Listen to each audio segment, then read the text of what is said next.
Welcome back to Critical Paths. In the previous video, I showed the basics of creating an arrow diagram, and in this video, I'm going to show more about the arrow diagram's controls.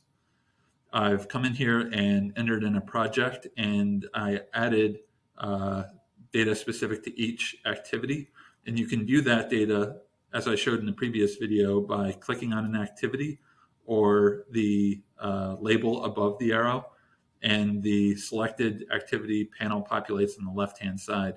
You can also click on the activity grid to view all of the activities at once. And I've come in and I've added durations for all the activities so we can see how the risk is calculated. But first, I want to talk about the text that's on the arrow diagram. The menu on the left-hand side, you can configure the text over the arrow. Right now, I have duration selected, but you can select name, ID, and also abbreviation, which shows a combination of the name, ID, and duration. You can also select a tag, but I'll get into tagging activities in a future video.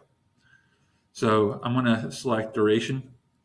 And with this, since I have durations populated for all my activities, I could click on initialize risk.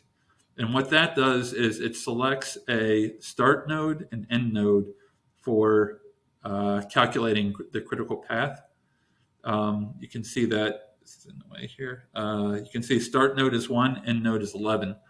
And if I change that to say this middle node 3, you can see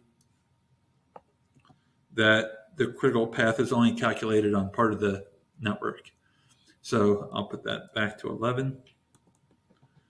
And if I select an activity, you can modify this, the activity's duration, and see how the risk on the other activities is impacted.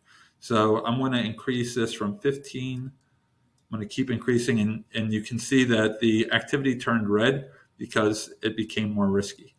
And if you keep increasing, it goes critical, and then the other activities start to change. So I'm going to turn this back to 15. And the next thing I wanted to show is arranging the nodes. So when you're building projects, sometimes you have a lot of nodes and a lot of arrows. And there's a built-in way to rearrange things to kind of pretty print the project.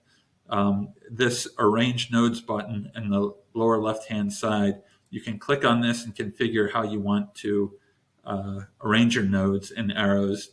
What I'm going to do is turn off the bump because that's specifically for projects with a lot of activities. And let me move this here. And I will click the Arrange Nodes text. And you can see that the diagram has been rearranged and there are some curved arrows there.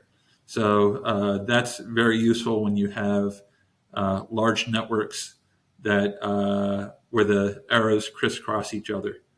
So that's about it for the controls for the arrow diagram. Thank you.